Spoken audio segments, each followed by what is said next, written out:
Hello दोस्तों, मेरे channel में आपका स्वागत है। आज की वीडियो में हम लोग देखेंगे दोस्तों कि आपको जो सीजी कांस्टेबल फॉर्म है वो कैसे फिल करनी है, कौन कौन सी आपको सावधानी रखनी है यहाँ पे फॉर्म भरते समय, और आपके जो डाउट्स हैं कि क्या इस बार भी 2-3 जिलों के लिए आप अप्लाई कर सकते हैं, आप प्रेफरेंस दे सकते हैं या नहीं, या एज से रिलेटेड भी बहुत सारे डाउट्स हैं जो लोग कमेंट कर रहे हैं, तो उसके बारे में भी देखेंगे। सबसे पहले फॉर्म के ऊपर आते हैं दोस्तों। इसको बहुत ही केयरफुली फिल कीजिएगा, बिल्कुल सावधानी से, कोई भी हड़बड़ी में फॉर्म मत फिल कीजिएगा। और सबसे पहले मैं आपको यही बोलूँगा दोस्तों कि यदि आपसे फॉर्म फिल करते नहीं बनता है तो खुद ट्राई मत कीजिएगा, भले ही साइबर कैफे चले जाइएगा, थोड़ा सा एक्स्ट्रा चार्जेस लगेगा, लेकिन आपका फॉर्म अच्छे से फिल करेंगे उन लोग। ऐसा क्यों बोल रहा हूँ दोस्तों, क्योंकि यहाँ पे जो आप फॉर्म फिल करेंगे, यदि आप गलत इंस्ट्रक्शंस यहाँ पे भरते हैं, अपनी इन्फॉर्मेशन गलत देते हैं, कुछ भी आपकी गलती हो जाती है, अपनी इन्फॉर्मेशन और डिटेल्स जो है यहाँ पे करेक्ट फिल करना क्यों जरूरी है दोस्तों, इसको हम लोग थोड़ा सा समझ लेते हैं। यहाँ पे जो भी आप इन्फॉर्मेशन देंगे, अपनी पर्सनल डिटेल्स जो फिल करेंगे, होता क्या है दोस्तों, बहुत सारे लोग हड़बड़ी में यहाँ पे जो है गलती कर बैठते हैं, जिसकी वजह से उसका खामियाजा भुगतना पड़ता है। और जो फिजिकल होता है उस दिन क्या होता है कि डॉक्यूमेंट्स वेरिफिकेशन होता है तो बाहर कर दिया जाता है कुछ एरर की वजह से, क्योंकि उनकी जो है मैच नहीं करती है जो आप इन्फॉर्मेशन दे रहे हैं और ओरिजिनल डॉक्यूमेंट्स में जो आपका है इन्फॉर्मेशन, वो जो है मैच नहीं करती, तो आपको बाहर कर दिया जाता है। होता क्या है, वहाँ पे जब बायोमेट्रिक होती है तो बायोमेट्रिक के समय दोस्तों एक प्रिंट आउट निकाल के दिया जाता है, उसमें यही सारी जो जानकारी रहती है जो आप फॉर्म में फिल करते समय भरते हैं, और उसी प्रिंट आउट को और आपके जो मूल प्रति हैं, आपके जो डॉक्यूमेंट्स है, दस्तावेज, उसको लेकर के आपको आगे काउंटर की ओर बढ़ना रहता है, जहाँ पे आपका डीवी होना रहता है। और वहाँ पे अधिकारी लोग जो है चेक करते हैं कि आपके द्वारा जो इन्फॉर्मेशन दी गई है और जो मूल दस्तावेज है वो सही है या नहीं। यदि सही रहती तो साइन करके उसको सबमिट ले लेते हैं फोटोकॉपी के साथ में, लेकिन यदि गलती पाई जाती है तो वहीं से बाहर कर दिया जाता है। इसलिए बोल रहा हूँ दोस्तों, आप फिजिकल भी नहीं दिला पाएंगे यदि यहाँ पे गलती करते हैं फॉर्म फिल करते समय।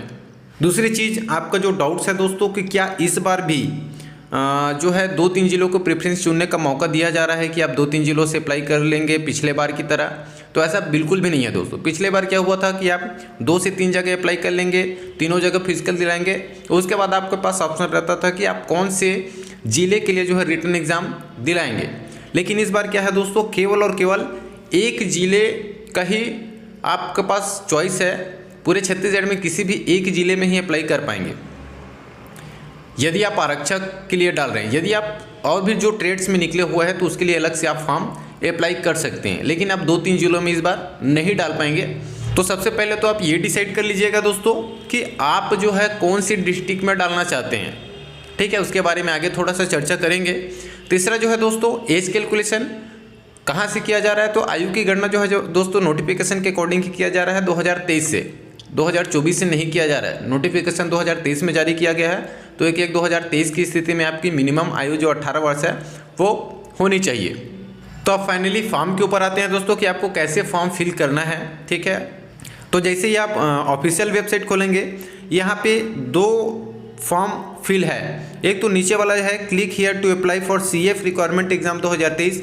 ये वही एग्ज़ाम है जिसमें दोस्तों नर्सिंग, प्लाटर कमांडर वगैरह का निकला हुआ है सशस्त्र बल सेना में, और जो स्वान डॉग है उसको ऑपरेट करने के लिए निकला है जो कांस्टेबल का वैकेंसी, वो सारे आप फिल करना चाहते हैं तो आप यहाँ पे क्लिक करेंगे सेकंड वाला। यदि आप कांस्टेबल, GD और विभिन्न ट्रेड में आप अप्लाई करना चाहते हैं तो पहले वाले में जैसे आप क्लिक करेंगे दोस्तों, तो यहाँ पे लिखा मिलेगा click here to apply for CG police constable requirement exam 2023। यहाँ पे क्लिक करेंगे। क्लिक करने के बाद दोस्तों इस तरीके का इंटरफेस खुलेगा यूज़र लॉगिन का। यहाँ पे inter your registration mobile number और योर पासवर्ड है, यहाँ आपको जाने नहीं है क्योंकि आप जो है दोस्तों न्यू रजिस्ट्रेशन पे क्लिक करेंगे, ठीक है। ये आपका बाद में काम देगा। यदि आप डाउनलोड वगैरह करना चाहते हैं, अपना प्रोफाइल जो है फिर से देखना चाहते हैं कहीं पे ज़रूरत पड़ेगी तो ये काम देता है। अभी आपको क्या करना है, न्यू रजिस्ट्रेशन पे क्लिक करना है, ठीक है। जैसे आप न्यू रजिस्ट्रेशन पर क्लिक करेंगे दोस्तों, आपको मिलेगा कैंडिडेट इनरोलमेंट फॉर्म, ठीक है, जिसमें आपको मोबाइल नंबर डालना है, जिसमें OTP आएगा, 1 टाइम पासवर्ड, ठीक है। आपको फर्स्ट नेम भरना है, मिडिल नेम भरना है और लास्ट नेम। फर्स्ट नेम में जो आपका नाम है, और जो लोग कुमार वगैरह मिडिल नेम में उपयोग करते हैं, जैसे कि कुमार हो गया, सिंह हो गया, तो वो सारे जो है मिडिल नेम में आते हैं, उसको फिल कीजिएगा। यदि आपका मिडिल नेम नहीं है तो उसको छोड़ दीजिएगा, ठीक है। जैसे कि लोगों का नाम के बाद जस्ट ही उसका सरनेम आ जाता है, तो सरनेम को जो है लास्ट नेम में फिल कीजिएगा। और यहाँ पे दोस्तों आपका जो 10th का रिजल्ट है, 10th के रिजल्ट 10th के बेसिस पे भर रहे हैं या अनुसूचित जनजाति से हैं तो 8वीं पास के हिसाब से भर रहे हैं। तो जो आपका रिजल्ट्स में नाम है उसके अकॉर्डिंग भरिएगा। अपने से जो है उसमें मिडिल नेम वगैरह आपका चलता होगा तो उसको मत डालिएगा। ये फिल करके दोस्तों आपको गेट OTP पे जो है क्लिक कर देना है। ठीक है, OTP आएगा, उसको फिल करने के बाद दोस्तों OTP वगैरह सबमिट करने के बाद दोस्तों आपको पासवर्ड बनाने की ज़रूरत पड़ेगी। क्रिएट पासवर्ड, यहाँ पे अपना एक पासवर्ड आप डालिएगा और उसी को जो है री एंटर कीजिएगा और कन्फर्म पासवर्ड जो है पुष्टि कीजिएगा। सेम होना चाहिए यहाँ पे। उसके बाद आएगी आपकी बेसिक इन्फॉर्मेशन। यही बहुत ज़्यादा इंपॉर्टेंट हो जाता है क्योंकि बहुत सारे लोग जो है सर नेम या मिडिल नेम डालना भूल जाते हैं, जो कि उसके रिजल्ट में रहता है और वो फॉर्म में नहीं डाल पाते हैं। तो बहुत सारा यहीं पे जो है आपको सामना करना पड़ता है, चाहे ए से रिलेटेड हो, कोई भी यहाँ पे गड़बड़ी नहीं होनी चाहिए। ठीक है, तो यहाँ पे आपको कैंडिडेट नेम भरना है, यहाँ पे पूरा नाम भरना है जो भी आपका रिजल्ट्स में है। रिलेटिव टाइप रिश्तेदार का प्रकार में आपको जो है जो दोस्तों यहाँ पे आप टिक करेंगे तो वहाँ पे रहेगा, आप फादर सेलेक्ट कीजिएगा और उसका नाम यहाँ पर डालिएगा, फादर्स नेम। फिर नीचे जो है मदर्स नेम रहेगा आपका। उसके बाद आपका जेंडर पे क्लिक करेंगे, मेल है या फीमेल है आप उसको सेलेक्ट कीजिएगा। डेट ऑफ बर्थ, जन्म का दिनांक जो है आप जैसे ही वहाँ पे क्लिक करेंगे आपको भरना पड़ेगा और इसको सही भरिएगा, वरना आगे जो है यदि आप गलत डाल देते हैं तो एक्सेप्ट नहीं किया जाएगा। ठीक है, आपका जो एज क्राइटेरिया दिया गया है नोटिफिकेशन में उसके आधार पर ही आपको फॉर्म जो है भरना है। डोमिसाइल आप छत्तीसगढ़ के स्थानीय निवासी में जो क्लिक कीजिएगा, कौन से ज़िले से आपका स्थानीय निवासी है यहाँ पे क्लिक कीजिएगा तो ऑप्शन खुल जाएगा। अब यहाँ पे आपको जो है दोस्तों अपलोड करना है फ़ोटो रहेगा और आपका जो नेम है कैंडिडेट नेम, जो कि आपका मार्कशीट है जो आप फॉर्म अप्लाई करते समय डाल रहे हैं वो आपको रहेगा, साथ में आपका अंगूठे का निशान रहेगा। ठीक है, इसको अपलोड करना है आपको। यहाँ पे साइज़ भी दिया हुआ है, छवि आकार की अनुमति जो है 50 से 200 KB एवं इसका जो प्रकार दिया है दोस्तों इमेज का JPEG रहना चाहिए, PNG। ठीक है, उसके अलावा अदर आपका साइज़ भी बड़ा हो जाता है तो आपको कम करना पड़ेगा, अदरवाइज अपलोड नहीं हो पाएगी। ठीक है, फोटो आपको अपलोड कर देनी है। अदर इन्फॉर्मेशन नीचे जब स्क्रॉल करेंगे अदर इन्फॉर्मेशन रहेगा जिसमें आपकी नागरिकता, नेशनलिटी डालना है, इंडियन सेलेक्ट करना है यहाँ पे। ठीक है, स्थानीय जिला निवासी, जिस जिले से आपका निवास प्रमाण पत्र है दोस्तों, आपका जिला है निवास जिला, उसको यहाँ पे सेलेक्ट करना है जिस जिले के भी हैं। यहाँ पे आपका ईमेल आईडी आपको फिल करना है। आइडेंटिटी मार्क्स, जैसे आपके कहीं पे भी कोई स्पेशल जो है आपका मार्क्स है, चिन्ह है, जैसे कि तिल वगैरह है फेस में या तो फिर कहीं पे कट मार्क्स है तो यहाँ पे फिल करना है। यदि नहीं है ऐसा कुछ पहचान आपका स्पेशल तो आप नो मार्क्स यहाँ पे फिल कर सकते हैं। आप कैटेगरी आपको सेलेक्ट करना है कि आप कौन से कैटेगरी में आते हैं। ठीक है, जनरल हैं, SC ST OBC में 2 टाइप्स के होते हैं, एक तो क्रीमी लेयर और नॉन क्रीमी लेयर। ठीक है, तो आपको इसको सेलेक्ट कर देना है। उसके बाद दोस्तों नीचे स्क्रॉल करेंगे तो आपको प्रेजेंट एड्रेस डालना है, यानी कि आपको वर्तमान पता। ठीक है, हाउस नंबर, यदि हाउस नंबर नहीं है दोस्तों तो यहाँ पे आप वार्ड नंबर डाल सकते हैं।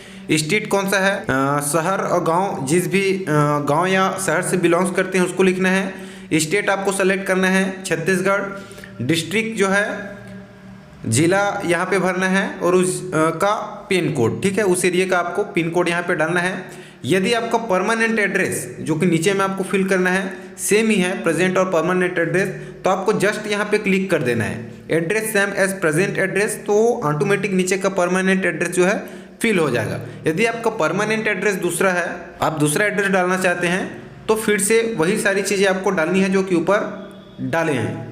उसके बाद है दोस्तों डिक्लेरेशन। ठीक है, इसमें क्या करना है, जस्ट आपको आई एग्री मैं सहमत हूँ पे आपको एक टिक लगाना है। ठीक है, और ये जो कैप्चर कोड दिखाई दे रहा है उसको यहाँ पे फिल करना है और सबमिट कर देना है। यहाँ पे कुछ इंस्ट्रक्शन दिया गया है, जैसे कि आवेदन पत्रों को सफलतापूर्वक सबमिट करने के बाद कृपया इसका प्रिंट आउट अपने पास अनिवार्य रूप से रखना है। अब ये बहुत इंपॉर्टेंट हो जाता है दोस्तों, एग्ज़ाम प्री रिक्वेस्ट, यहाँ पे आपको डिस्ट्रिक्ट चुनना है जहाँ पे आप फॉर्म अप्लाई करेंगे। आप जॉब लेना चाहते हैं कांस्टेबल की या जिस भी ट्रेड की, उसको जो है चुनना है। ठीक है, यहाँ पे आप अपना जो निवास स्थल है यानी कि जो निवास जिला है उसको मत सेलेक्ट कीजिएगा। आप ध्यान से नोटिफिकेशन पे जाइए, अपने हिसाब से पोस्ट को देखिए, जहाँ पे आपको लगता है यदि आप ज़्यादा पद वाले में डालना चाहते हैं किसी दूसरे ज़िले में, तो यहाँ पे आपको उस ज़िलों को डालना है जहाँ पे आप फॉर्म अप्लाई करना चाहते हैं, आप वहाँ से फिजिकल वगैरह या रिटर्न एग्जाम दिलाना चाहते हैं उसको ही। पिछले बार यहाँ पे प्रेफरेंस दिया गया था कि आप 2 से 3 ज़िलों में सेलेक्ट कर सकते थे, वहाँ फिजिकल दिला सकते थे, अपने चॉइस के अकॉर्डिंग किसी एक में आप रिटर्न एग्जाम दिला सकते थे। इस बार इसको चेंज कर दिया गया है और केवल एक ही ज़िले में आप अप्लाई करेंगे और उसी ज़िले के लिए जो है आपको फिजिकल दिलाना है और रिटर्न एग्जाम दिलाना है। तो सोच समझ लीजिएगा, पहले नोटिफिकेशन को देख लीजिएगा कि कौन कौन से ज़िले में कितने कितने पद हैं। आप जो है अपने ज़िले में डालना चाहते हो तो अपने ज़िले, या तो फिर अदर छत्तीसगढ़ में किसी भी ज़िले में डालना चाहते हैं उसको यहाँ पे सेलेक्ट कीजिएगा। उसके बाद है दोस्तों सेलेक्टेड पोस्ट, जिस भी पद में आप अप्लाई करना चाहते हैं उस पद को सेलेक्ट कीजिएगा, क्योंकि दोस्तों यहाँ पे और भी ट्रेड्स हैं जैसे कि टेलर, कुक, ट्रेड नाई और चालक, इसका भी वैकेंसी निकला हुआ है। तो आपको यदि कांस्टेबल जीडी में डालना है तो पहले वाले में टिक कीजिएगा, ठीक है। रही बात यदि आप दोनों में एप्लीकेबल हैं, सपोज आप चालक वगैरह में भी किसी ट्रेड में डालना चाहते हैं और कांस्टेबल जीडी में भी डालना चाहते हैं, तब की केस में आपको अलग से फिर से फॉर्म डालना है। यहाँ पे केवल एक ही टिक करने का ऑप्शन है, ठीक है। एक ही फॉर्म में दोनों ट्रेड्स में भी और कांस्टेबल जीडी में दोनों में नहीं डाल सकते आप। जीडी के लिए आप अलग फॉर्म डालेंगे। यदि दिए हुए विभिन्न ट्रेड है जैसे कि चालक है, ट्रेड टेलर है, ट्रेड कुक है, ट्रेड नाई है, इसमें यदि आप अप्लाई करना चाहते हैं अलग से आपको फिर से डालना पड़ेगा। एजुकेशन क्वालिफिकेशन में 10th पास मांगा गया है, लेकिन जो क्राइटेरिया में छूट मिली है जैसे कि अनुसूचित जनजाति वगैरह वाले हैं 8वीं पास में भी डाल सकते हैं, हिल एरियाज़ वाले में कभी अलग से दिया गया है, ठीक है।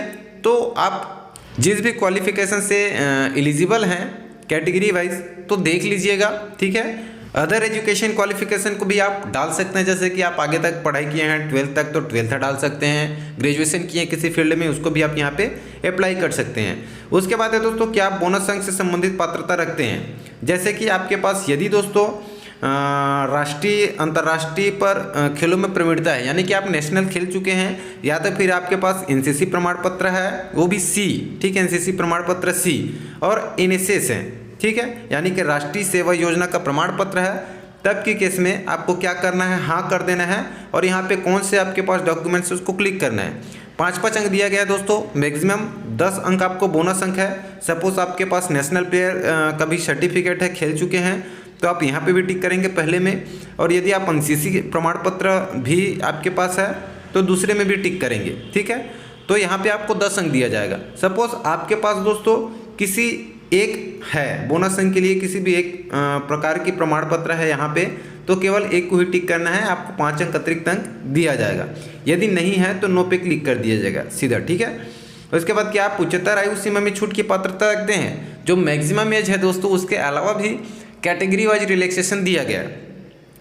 यदि आप पात्रता रखते हैं, आपका एज जो है जो मैक्सिमम क्राइटेरिया है उसमें नहीं आ रहा है, तब की केस में आप यस कर देंगे और उच्चतर आयु सीमा में छूट की पात्रता के लिए चयन करना है। उसके बाद आपको यदि आप हाँ क्लिक करते हैं तो ठीक है, तो आप देख लीजिएगा आप जिस भी कैटेगरी से आते हैं और वहाँ से आप छूट लेना चाहते हैं तो वहाँ डाल लीजिएगा, ठीक है। जैसे कि छत्तीसगढ़ राज्य के स्थानीय निवासी विधवा परित्यक्ता के लिए अलग से कुछ ईयर का छूट दिया गया है, भूतपूर्व सैनिक के लिए है, और कैटेगरी वाइज है ना पिछड़ा वर्ग, अनुसूचित जाति और अनुसूचित जनजाति वर्ग जिसमें उनको 5 साल का, तो सभी को अलग अलग छूट दिया गया है।